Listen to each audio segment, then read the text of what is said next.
नमस्कार। नेपाल भारत सम्बन्ध जति नजिक छ त्यति नै विवादित पनि छ। विवादित यस अर्थमा कि पटक पटक सीमा विवाद बल्झिरहन्छ। अहिले पछिल्लो समय कालापानी लिपुलेक क्षेत्रको विषय फेरि अगाडि आएको छ।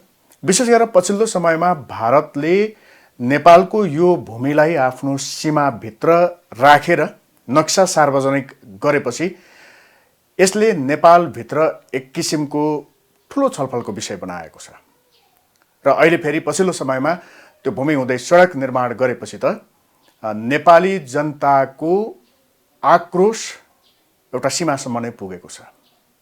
वास्तवमा नेपाल भारत बीच सीमा विवाद यसरी किन भइरहन्छ? नेपालको भूमि पटक पटक अतिक्रमण किन भइरहन्छ? यसमा नेपालले व्यवस्थापन गर्न नसकेको हो अथवा भारतकै मिचा प्रवृत्ति हो? आज हामी यिनै विषयमा केन्द्रित रहेर कुराकानी गर्छौं र आज हामीसँग हुनुहुन्छ राप्रपा अध्यक्ष कमल थापा, जो उपप्रधानमन्त्रीको जिम्मेवारी पनि सम्हालिसक्नु भएको छ, परराष्ट्र मन्त्रालय गृह मन्त्रालयको जिम्मेवारी पनि सम्हालिसक्नु भएको छ। स्वागत छ यहाँलाई। धेरै धेरै धन्यवाद। हजुर, अब यो कालापानी लिपुलेकको जुन समस्या छ नि, यो हुन त विगत लामो समयदेखिको समस्या हो। यो बेला बेला बल्झिरहन्छ, घाउ बल्झिए जस्तो। अहिले फेरि त्यही अवस्था छ। वास्तवमा यो समस्या के हो? तपाईँ परराष्ट्र मन्त्रीको समेत अनुभव बटुलिसकेको हिसाबले के भन्नुहुन्छ? के हो यो? अब यो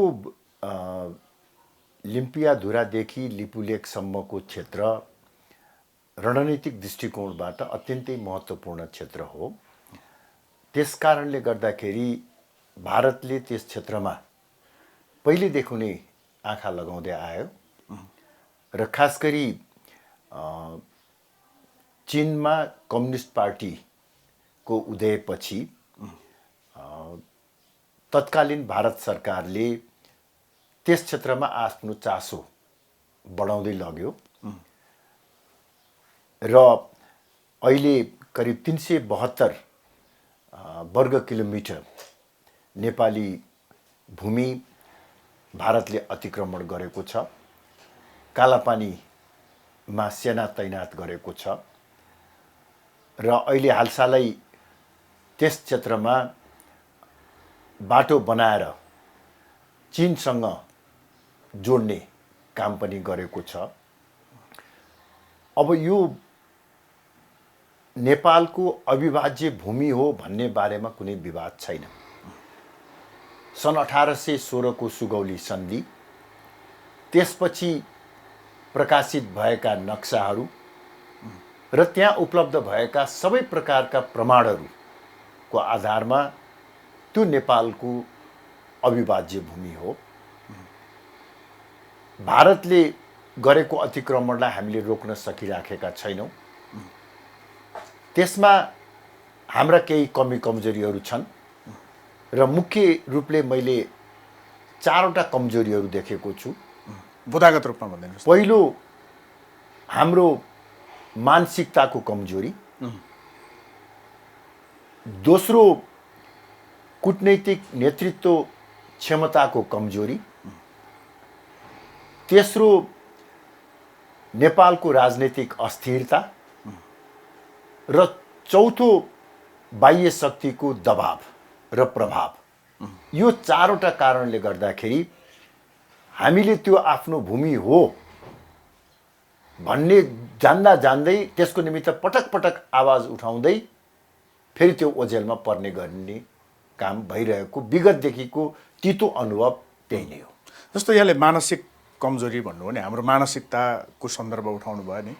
यो भनेको भारत ठुलो छ, उसले मिच्छ, हेप्छ भनेर हामी अलिकति मौन बसिदिने प्रवृत्ति हो कि अथवा देश अथवा भूमि, हाम्रो सीमाको रक्षातर्फ चाहिँ व्यवस्था गर्ने अथवा त्यसलाई चाहिँ मतलब नगर्ने राजनीतिक दल भनौँ, नेतृत्व भनौँ या सरकारमा पुगेकाहरूको त्यो प्रवृत्तिको तर्फ इङ्गित गर्नु? मैले मानसिकता को कमजोरी भनेर चाहिँ इङ्गित गर्न खोजेको वास्तवमा भारतको आशीर्वाद नभइकन, सहयोग नभइकन, सद्भाव नभइकन हामी बाँच्न सक्दैनौँ भन्ने यो हीन मानसिकता सदियौँदेखि कायम रहँदै आएको छ। खास गरी नेपालको एकीकरण प्रक्रिया अघि बढ्दै गएर भीमसेन थापाको पालासम्म आइपुग्दा एक प्रकारको मानसिकता थियो भने त्यसपछि जब नेपालमा राणा शासनको उदय भयो त्योदेखि अहिलेसम्म यो हीन मानसिकता नेपालको राष्ट्रिय नेतृत्वमा निरन्तर रूपमा रहँदै आएको मैले पाएको छु र त्यसले हाम्रो आफ्नो भूमि हो भन्ने हामीलाई थाहा हुँदाहुँदै पनि भारत रिसाउँछ कि, भारतले दुःख दिन्छ कि, भारतले अस्जिलो पारिदिन्छ कि भन्ने त्यो हामी कारणले गर्दाखेरि यो विषयलाई हामीले टुङ्गोमा पुग्ने ढङ्गबाट अगाडि बढ्न सकेका छैनौँ। अब यो कारण 4वटा यहाँले जुन बताउनु भयो भनेपछि समस्या समाधानको उपाय पनि यही 4वटा कुरालाई सम्बोधन गर्यो भने या हामीले व्यवस्थापन गर्न सक्यौँ भने त्यसको उपाय हुन सक्ला, होइन? कसरी हुन सक्छ त्यो, कसरी मिलाउने? यसमा वास्तवमा यो अतिक्रमित क्षेत्र फिर्ता लिने र भारतीय सेनाहरू फिर्ता गर्ने क्रममा यसभन्दा अगाडि 2वटा महत्त्वपूर्ण अवसरहरू हामीले गुमायौँ भन्ने मलाई लाग्छ। एउटा राजा महेन्द्रको पालामा नेपालको उत्तरी सिमानामा रहेका भारतीय चेकपोस्टहरू हटाउने साहसिक निर्णय भयो, तर दुर्भाग्यवश कालापानी क्षेत्रमा रहेको भारतीय चेकपोस्ट कायमै रह्यो। त्यो बेलामा या त त्यो बेलाको सरकारको जानकारीमा आएन वा त्यो बेलामा भारतले सुसुप्त ढङ्गबाट आफूलाई त्यहाँ प्रस्तुत गर्यो। त्यसपछि दोस्रो सुवर्ण मौका भन्छु यो चाहिँ म सन् 1996 मा नेपाल र भारतको बीचमा भएको महाकाली एकीकृत सन्धि संसदबाट अनुमोदन गर्ने बेलामा त्यो ऐतिहासिक अवसर हामीलाई प्राप्त भएको थियो। त्यो बेलामा कुरा उठेको पनि थियो कि महाकाली नदीको मुहान के हो, हाम्रो सीमा के हो, त्यो प्रश्न गरेर मात्र यो सन्धिमा हस्ताक्षर गरौँ। किनभने महाकाली नदीको पानी आधा आधा हुनेछ भनेर त हामीले भन्यौँ, तर महाकाली नदीको मुहान कुन हो र कहाँदेखिको पानी आधा आधी हो भन्ने कुरा टुङ्गो नलगाइकन त्यो बेलाको नेतृत्वले त्यो एकीकृत सन्धिमा हस्ताक्षर गर्यो। त्यो बेलामा हामीले अवसर गुमायो भन्ने मलाई लाग्छ। यदि त्यो महाकालीको मुहान टुङ्गो नलगाइकन हामी सन्धिमा हस्ताक्षर गर्दैनौँ भन्ने अडान लिएको भए त्यो बेलामा एउटा निष्कर्षमा पुग्न सकिन्थ्यो। जस्तो 2वटा अवसर गुमाइयो भनेर यहाँले भन्नुभयो, होइन? 2वटा त गुमाइयो, त्यो पहिलेको कुरा भयो। अब त्यत्रो अवसर सिर्जना गर्न सकिने सम्भावना अथवा नेपालसँग त्यस्तो किसिमको सम्भावना अथवा त्यस्तो किसिमको अवसर छ कि छैन? छ भने कहाँ छ, कसरी आउँछ? अहिले त्यो फेरि तेस्रो पटक अवसर प्राप्त भएको, यो पनि अवसर हो अहिले। हजुर, यो ऐतिहासिक अवसर हो। किनभने भारतले ज्यादतीको पनि एउटा सीमासम्म मिचा प्रवृत्ति कायम राख्यो। दोस्रो, नेपालमा अहिले लोकतान्त्रिक व्यवस्था छ। तेस्रो, करिब 2/3 बहुमतको संसदीय ताकत भएको सरकार छ। चौथो, यो विषयमा सम्पूर्ण राजनैतिक दलहरूको सहयोग र साथ छ। पाँचौं, आम नेपाली जनताको सशक्त दबाव छ। यो पृष्ठभूमिमा हामीले यदि सशक्त कूटनैतिक क्षमताको प्रदर्शन गरेर भारतसँग कुरा गर्ने हो र उपयुक्त किसिमको रणनीति बनाएर अघि बढ्ने हो भने मलाई लाग्छ यो तेस्रो महत्त्वपूर्ण ऐतिहासिक अवसर नेपालको भूमिलाई फिर्ता गर्ने र नेपालको जमिनमा रहेको सेनालाई फिर्ता गराउने अवसर हुन सक्दछ।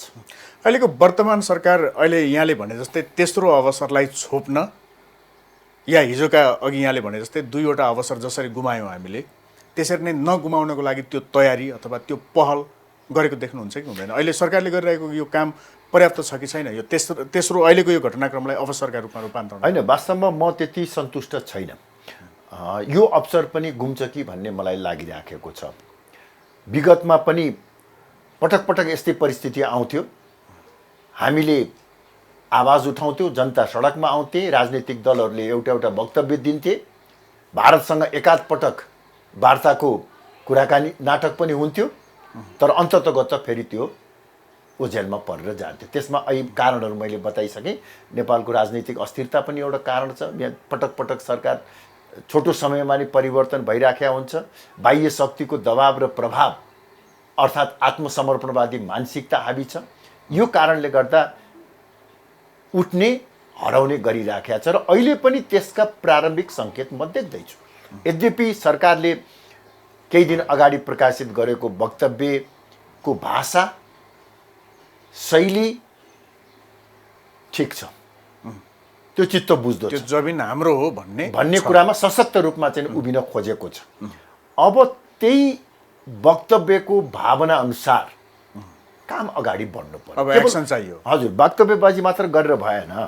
यसमा पनि मेरो त बुँदागत रूपमा चाहिँ मेरो सुझाव म सरकारलाई तपाईँको यो लोकप्रिय कार्यक्रमको माध्यमबाट दिन चाहन्छु र प्रधानमन्त्री केपी ओलीजी को ध्यान आकर्षण गर्न चाहन्छु। विशेष गरी किनभने उहाँ एउटा राष्ट्रवादी अडानको कारणले गर्दाखेरि यो 2/3 बहुमत प्राप्त गर्नुभएको। यद्यपि यो 2 वर्षको बिचमा उहाँको पर्फर्मेन्स, उहाँको चाहिँ कार्य सन्तोषजनक छैन, उत्साहजनक छैन। त्यसका विभिन्न कारणहरू होला, उहाँलाई पार्टीभित्रै अनेक किसिमको दुःख दिइराखेका होला। अहिले यो समस्यालाई अब स्थायी रूपमा समाधान गर्ने हो भने अविलम्ब सर्वदलीय बैठक बोलाउनु पर्यो। भारतसँग उच्चतम तहमा, स्वयं प्रधानमन्त्रीकै तहमा प्रारम्भिक वार्ता सुरु गर्नु पर्यो। त्यसपछि प्राविधिक तहमा वार्ता अगाडि बढाउनु पर्यो।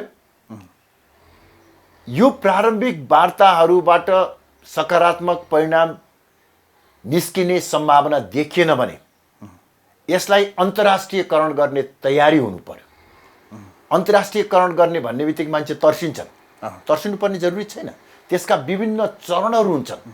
जस्तै भारत रिसाउँछ भन्ने किसिमको कुरा पनि आउँछ नि अन्तर्राष्ट्रिय स्तरमा जाँदाखेरि। अनि त्यो चाहिँ अब भारत रिसाउँछ भन्ने मानसिकता राख्ने हो भने त हामी यो समस्यालाई समाधान गर्नै सक्दैनौँ। त्यस कारण म पहिले यो टुङ्ग्याहाल्नु, यो अन्तर्राष्ट्रियकरणको चाहिँ बारेमा तयारी गर्ने र राष्ट्रिय सहमतिको आधारमा भावी रणनीति र कार्यदिशा तयार गर्ने र त्यसलाई टुङ्गोमा नपुगेसम्म निरन्तर रूपमा अगाडि बढाउने कार्य सरकारले तत्काल गर्नुपर्छ भन्ने मलाई लाग्दछ। अब भारत रिसाउँछ भनेर त हामी चुप्लाएर बस्न मिल्दैन।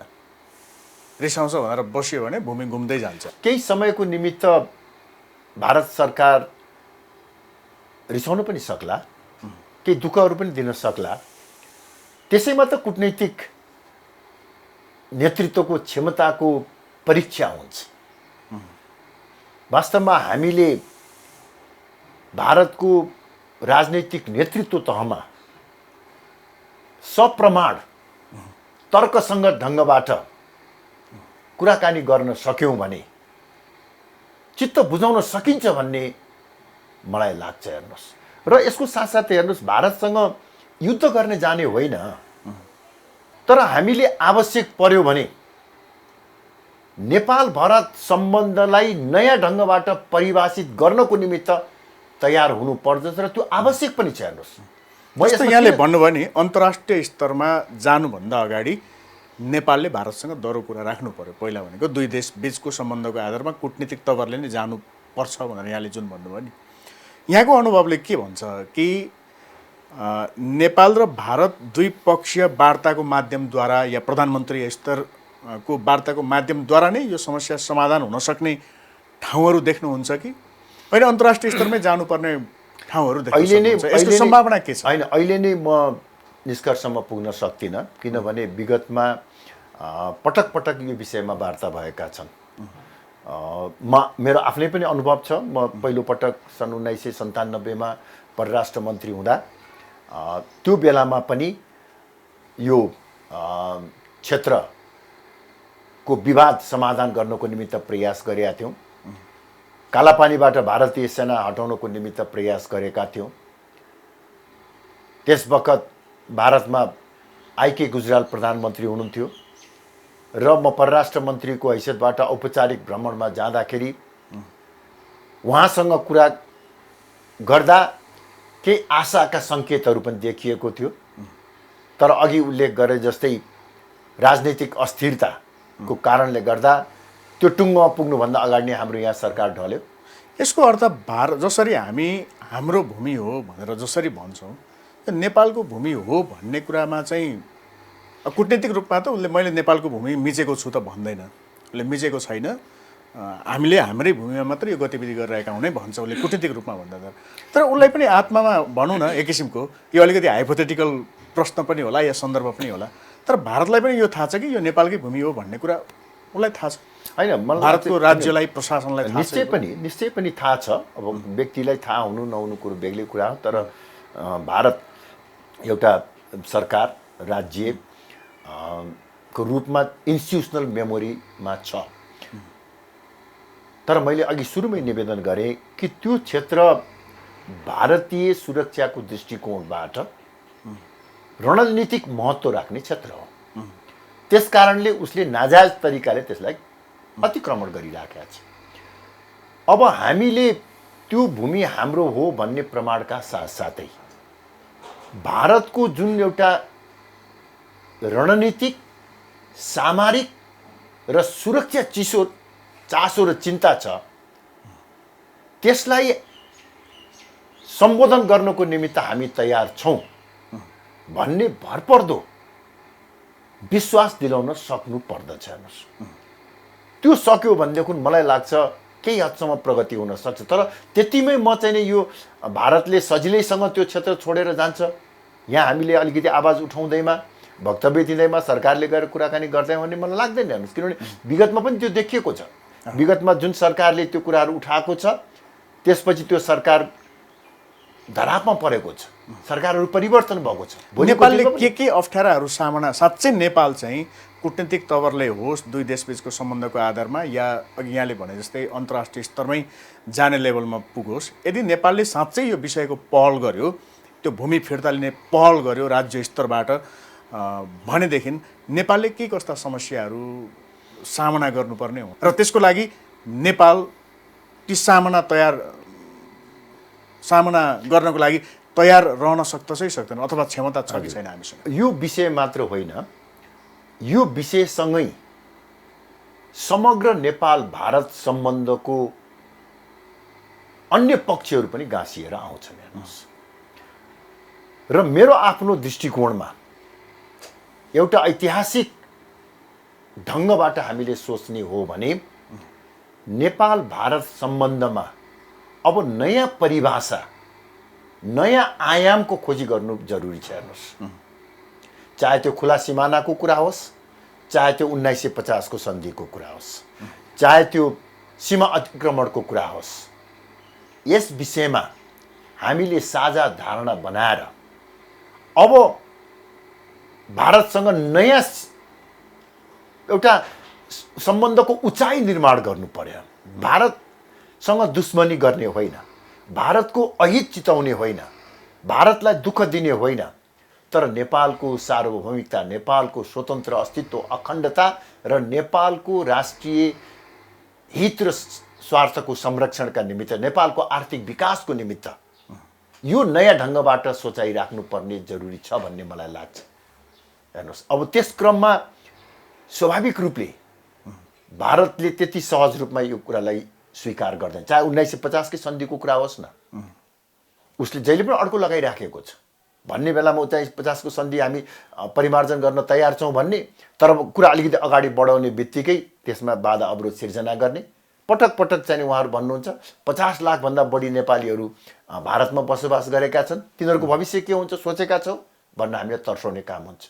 हामीले भन्न सक्नु पर्यो कि तपाईँहरूले जुन किसिमको सदाशयता देखाउनु भएको छ त्यसको निमित्त धन्यवाद, र त्यो सदाशयता एउटा ठुलो राष्ट्रको रूपमा भोलि पनि प्राप्त हुनेछ भन्ने हामी आशा गर्छौँ। तर तपाईँले नेपालीहरूलाई फर्काउनुहुन्छ भने हामी त्यो लिनको निमित्त तयार हुन्छौँ। 3 करोड नेपाली हामी बाँचेका छौँ भने 3 करोड 50 लाख पनि बाँच्छौँ। त्यो साहस हामीमा चाहियो र 1950 को सन्धि परिवर्तन गर्ने हिम्मत देखाउनु पर्यो। खुला सिमाना छ, यसले अनेकौं किसिमका समस्याहरू सिर्जना गरिराखेको छ। खुला सिमानालाई हामी अहिले प्रारम्भिक चरणमा व्यवस्थित गरौँ भन्न भनौँ। अहिले नै काँडे तार लगाउनु पर्ने जरुरी छैन। त्यो व्यवस्थापन भनेको कस्तो? व्यवस्थापन भने तपाईँको आवत जावतलाई केही चाहिँ नि नियन्त्रण गर्न सकिन्छ। कुन नेपाली आइरहेको छ कि विदेशी आइरहेको छ भन्ने कुरा हामीलाई केही थाहा हुँदैन, अहिले कुनै रेकर्ड छैन। त्यसका तपाईँको यो यही त मानसिकताको कुरा छ। यहाँ एक थरी मान्छेहरू यो चाहिँ कुरा उठाउने बित्तिकै रोटी बेटी उसको कुरा छ, चेली बेटीको कुरा छ, हाम्रो सामाजिक सम्बन्धको कुरा छ, कहाँ यो चाहिँ सकिन्छ भन्नु भनिन्छ। हेर्नुहोस्, हामी त दुई अलग राष्ट्र हौँ। भारतभन्दा जेठो राष्ट्र हौँ स्वतन्त्रताको दृष्टिकोणबाट। हिजो एउटै राष्ट्र भएको बङ्गलादेश, पाकिस्तान सीमा छुट्याएर एक अर्काको देशमा जानको निमित्त पासपोर्ट लिएर जाने एउटै परिवारका व्यक्तिहरू दुईतिर बसेका छन् र पनि त्यो एउटा सीमाना व्यवस्थित गरेर बस्न सकिन्छ भने हामीले किन सक्दैनौँ? यो मलाई लाग्छ चाहिँ हामीले नेपाली जनतालाई पनि कन्भिन्स गर्न सक्नु पर्यो। त्यो हाम्रो हितमा छ। वास्तवमा केही समयको निमित्त भारतले आर्थिक हामीलाई चाहिँ दुःख पनि दिन सक्छ, नाकाबन्दी नै नभनौँ, तर कतिपय कुराहरू चाहिँ हामीलाई अप्ठ्यारोमा पार्न सक्छ। हामी दुःख पाउँछौँ भन्ने कुरामा चाहिँ तयार भएर बस्यौँ। तयार भएर त्यो दुःखले नै तपाईँलाई नयाँ नेपाल बनाउने अवसर दिन्छ। त्यो तपाईँ एउटा चाहिँ नि गरिबीमा पर्नुभयो भने, विपन्नतामा पर्नुभयो भने तपाईँले कसरी बाँच्ने भन्ने कुरालाई तपाईँ उपाय निकाल्नुहुन्छ नि।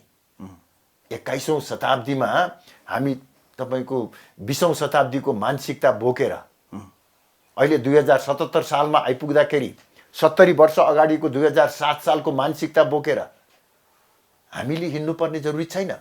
राणाकालको 104 वर्षमा राणा शासनलाई जोगाउनको निमित्त ब्रिटिस भारतको चाकडी गर्नु पर्यो होला, खुसी पार्नु पर्यो होला, तर नेपाली जनता सार्वभौम भएको लोकतन्त्र भएको बेलामा हामीले आफ्नो शासन व्यवस्था जोगाउनको निमित्त विदेशीको मुख ताक्नु पर्दैन। हेर्नुहोस्, यो हिंताबाट, यो मानसिकताबाट यदि हामी मुक्त भएर नेपाल भारत सम्बन्धको नयाँ परिभाषा खोज्यौँ भने, म फेरि पनि दोहोऱ्याएर भन्छु, त्यो नयाँ परिभाषा खोज्दाखेरि सम्बन्धलाई सुदृढ बनाउने हो, भारतको अहित गर्ने होइन, भारतलाई दुःख दिने होइन।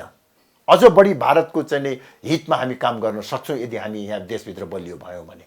नेपालको आर्थिक समृद्धिको ढोका पनि खुल्छ। हेर्नुहोस्, जस्तो अब हामीले भारतसँग कुरा राखिरहँदाखेरि फेरि पनि लेपुलेक कालापानीकै सन्दर्भमा फर्क्यौँ।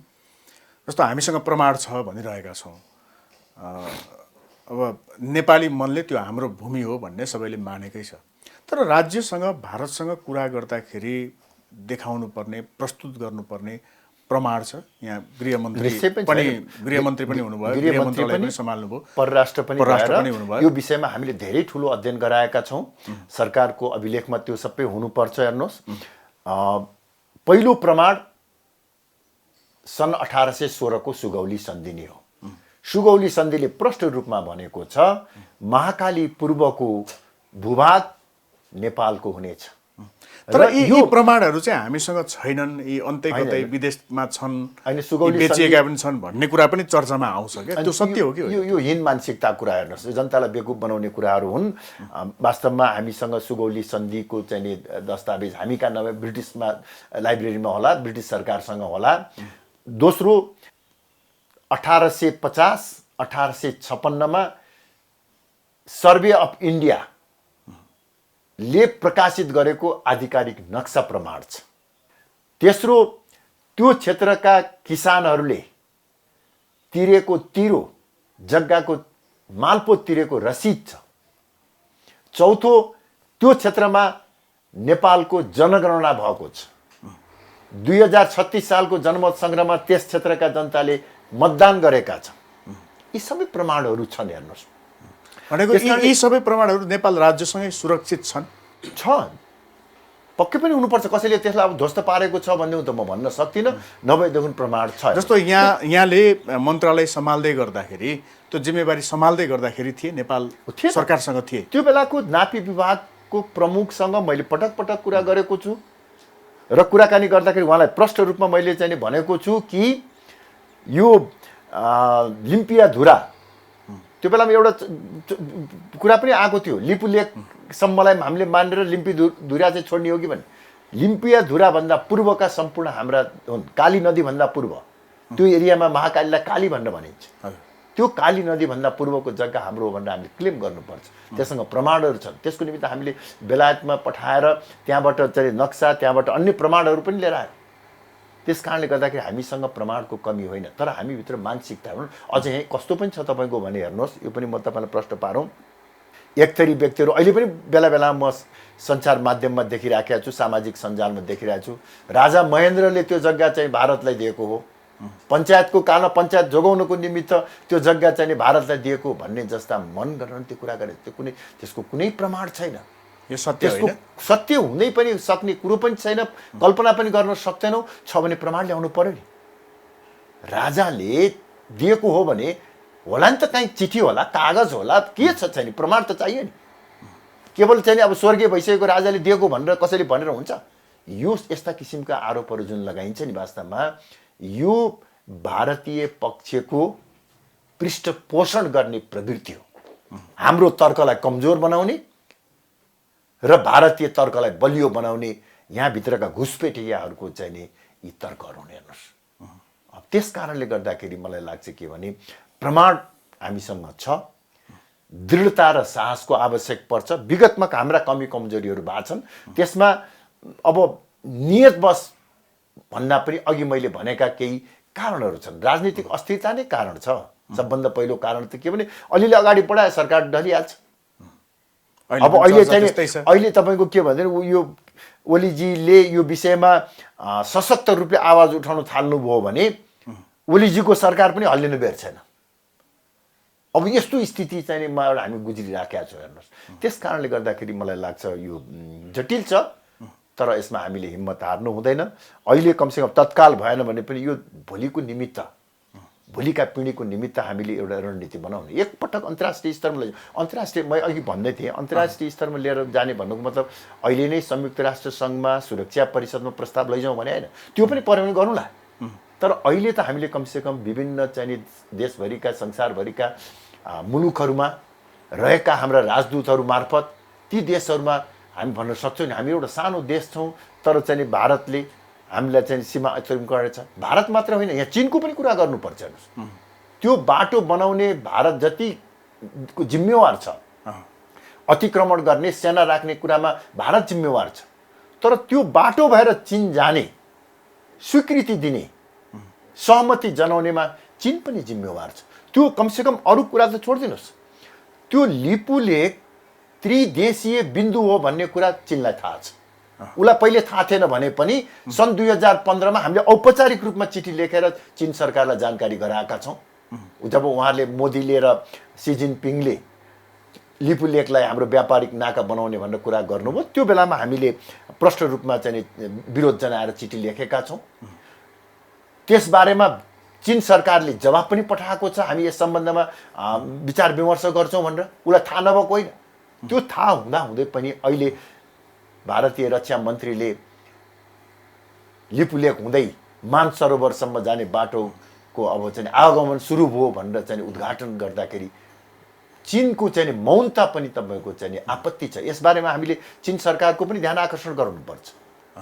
जस्तो अहिलेसम्मको अनुभवको कुरा गर्दा नेपाल सरकारले त्यो हिजो होस् या आज होस् या जुनसुकै कालखण्डमा होस्, भारतको राज्य संयन्त्र हल्लिने गरी, भारत तर्सिने गरी ओहो नेपालले त निकै दह्रो ढङ्गले पो कुरा राख्यो त भन्ने उसले महसुस हुने गरी नेपालले त्यो दरो ढङ्गले कुरा राख्न सकेको छ अहिलेसम्म? अनि हेर्नुहोस् अब त्यो हामीसँग त्यो अनुभव छ? होइन, हाम्रो मनसाय भारतलाई तर्साउने, भारतलाई चाहिँ नि तर्साउने भन्दा पनि भारत चाहिँ एउटा कन्भिन्स हुने गरी प्रमाणको आधारमा नेपालले चाहिँ एउटा दरो ढङ्गले कुरा राख्यो भन्ने महसुस हुने गरी होइन, विगतमा राखिएको छ। हेर्नुहोस्, विगतमा राखिएको छ। अब कतिपय जस्तो मैले भने, म स्वयं दिल्ली गएर भारतीय प्रधानमन्त्री आइके गुजराल, जसले त्यो बेलामा विदेश मन्त्रालय पनि हेर्नुहुन्थ्यो, उहाँसँग गएर कुराकानी गरेको छु। कालापानीबाट सेना चाहिँ नि हटाउनु पर्यो, यो चाहिँ अतिक्रमित क्षेत्रहरू चाहिँ नि हटाउनु पर्यो भन्दाखेरि उहाँले प्रश्न रूपमा भन्नुभयो, जहाँसम्म चाहिँ नि सीमाको कुरा छ, यो विवादमा छ, त्यस कारणले यसलाई चाहिँ नि एउटा सचिव तहमा बसेर कुराकानी गरौँ।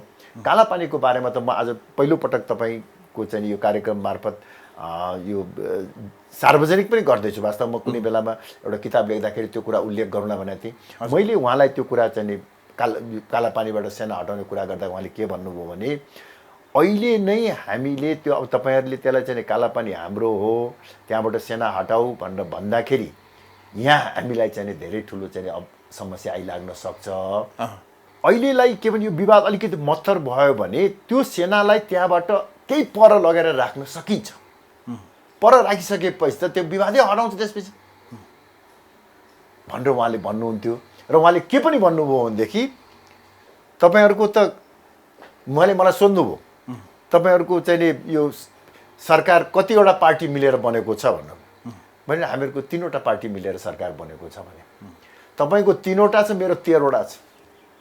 यो 13वटा पार्टीले अहिले त्यो कुरा मैले गर्ने बित्तिकै मलाई समस्यामा पार्छ। केही समय दिनुहोस्, तपाईँको प्रधानमन्त्रीलाई भन्नुहोस् यो विवादलाई समाधान गर्न हामी तयार हुन्छौँ भन्ने कुरा स्वयं भारतका प्रधानमन्त्रीले गर्नुभएको। हेर्नुहोस्, अब यो त मलाई लाग्छ के भन्दा नि, हेर्नुहोस्, अलिकति सशक्त ढङ्गबाट आफ्नो कुरो, यही नाकाबन्दीकै कुरा चाहिँ गरौँ न। नाकाबन्दी पनि भारतले नेपालमाथि ज्यादती गरे हो नि। त्यो समस्या समाधान गर्नको निमित्त यहाँ एकाध मान्छेले बडो सरल ढङ्गबाट त्यो समस्या समाधान भएको जस्तो चाहिँ गर्छ। हामीले अन्तर्राष्ट्रिय समुदायमा त्यसका निमित्त गरेको प्रयास, युएनमा भारतको प्रतिरोध यहाँले गर्नु, युएनमा चाहिँ कुराहरूको राख्ने, युएनको चाहिँ मिटिङमा कुराहरू राख्नुको साथसाथै विभिन्न मुलुकहरूको सद्भाव लिने प्रयास गऱ्यौँ। स्वयं भारतमा पनि एउटा जनमत सिर्जना गर्ने प्रयास गऱ्यौँ। भारतका प्रतिपक्षीय दलहरूको चाहिँ सद्भाव लिने प्रयास गऱ्यौँ। यो सबै कुरा त एउटा चाहिँ तयारी, दृढता र दूरगामी सोचाइमा भर पर्दछ। अब जस्तो हामी अन्त्यतिर पनि छौँ, जस्तो यो कालापानी या लिपुलेकको समस्या चाहिँ लेनदेनबाट पनि समाधान हुनसक्छ कि भन्ने कुराहरू पनि उठ्छ। जस्तो कालापानीबाट सेना हटाउने, अरू भागहरू छोडिदिने, लिपुलेकसम्मका भाग छोडिदिने या सुस्तासँग साट्ने जस्ता कुराहरू पनि, सन्दर्भहरू पनि उठ्छन् यो बेला बेला। यो सम्भव छ? यसो गर्न मिल्छ? होइन, त्यो मिल्दैन। नेपालको भूमि सट्टापट्टा गर्ने भन्ने प्रश्न आउँदैन। तर कुराकानी गर्दै जाँदाखेरि हाम्रो अतिक्रमित भूमि फिर्ता लिने सन्दर्भमा नेपालको बृहत्तर हित र राष्ट्रिय स्वार्थको निमित्त उपयुक्त समाधान खोज्न राष्ट्रिय सहमति कायम भयो भने सधैँको निमित्त त्यो समस्या समाधान गर्नको निमित्त हामी तयार हुनुपर्छ। अब अहिलेको वर्तमान सरकारका गतिविधिमा फेरि आएँ, अघि हामीले प्रसङ्ग थोरै त उठायौँ, तर महत्त्वपूर्ण यही हुन्छ, हिजो के भयो भन्ने त्यसबाट पाठ सिक्ने कुरा होला।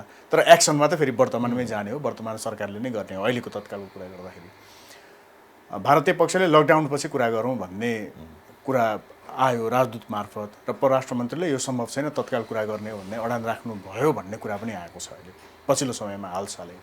यी लगायतका विज्ञप्तिको कुरा यहाँ आफैले स्वयं गर्नुभयो, लगायतका यी कुराहरू यो कतिको दरो खुट्टा टेकिरहेको हो अहिलेको सरकारले?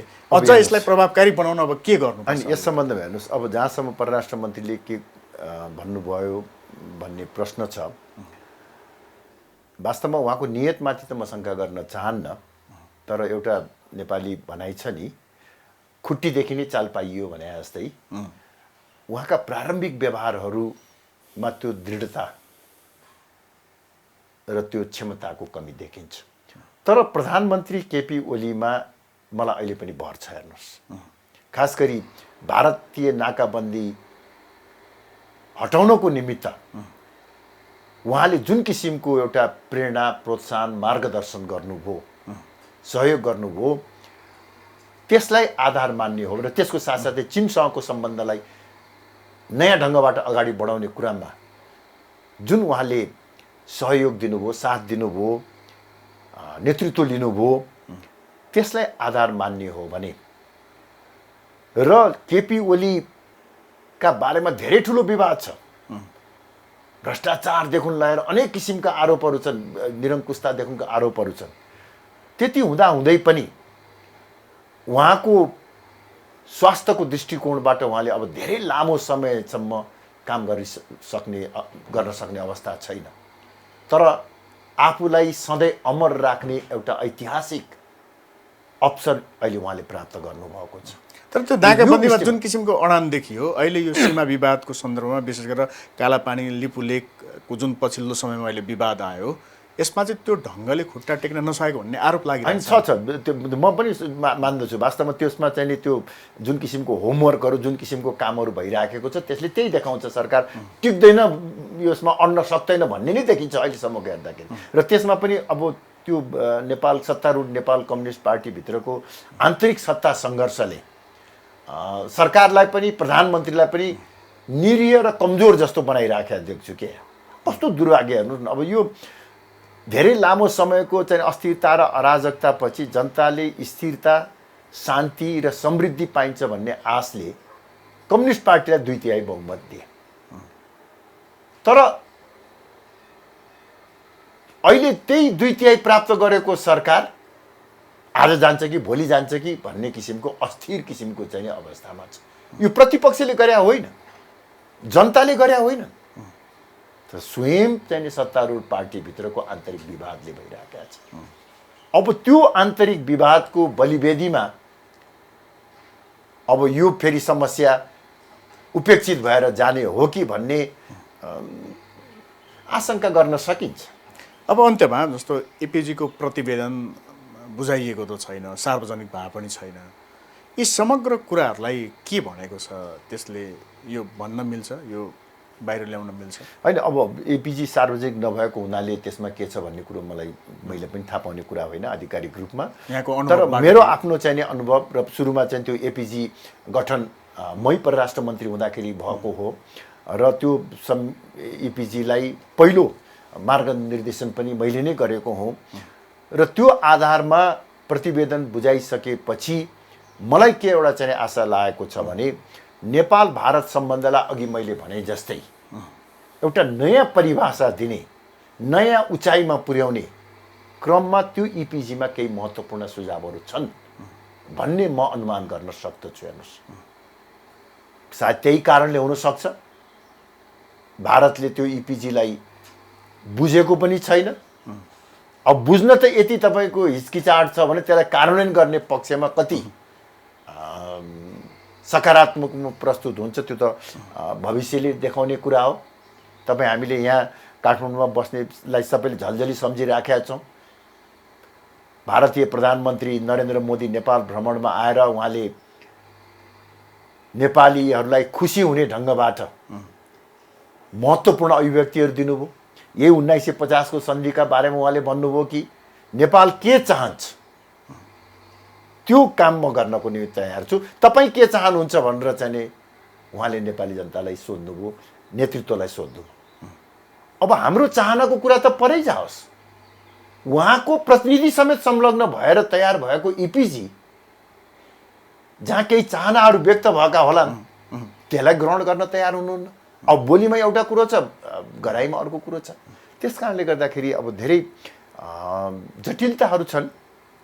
अब यही जटिलताकै माझबाट समाधान खोज्नु नै बुद्धिमानी हुन्छ, त्यही नै परिपक्वता हो, त्यही नै चाहिँ नेतृत्वको परीक्षा हो। मलाई लाग्छ अब सरकारले सबै नेपालीहरूका बिचमा एउटा सद्भाव ग्रहण गरेर अगाडि बढ्न सक्यो भने समाधान खोज्न सकिन्छ। अन्त्यमा एक वाक्यमा निष्कर्षमा जाउँ। जस्तो हामी कालापानी लिपुलेकको कुरा गर्छौँ, कुनै बेला सुस्ताको मात्रै कुरा गर्छौँ, त्यो मात्रै नभएर 900 भन्दा बढी ठाउँमा समस्या छ भनेर त स्वयं सशस्त्र प्रहरीको प्रतिवेदनले नै देखाइसकेको छ। त्यसको अर्थ त यो राज्यले नै त्यो पहिचान गरेको छ भन्ने पनि हो। यो समग्र रूपमा हेरिनुपर्छ कि अथवा आज लिपुलेक कालापानी, भोलि सुस्ता, अथवा कसरी समाधान गर्दै जाने, कसरी जानुपर्छ? अन्त्यमा छोटो हुँदैन।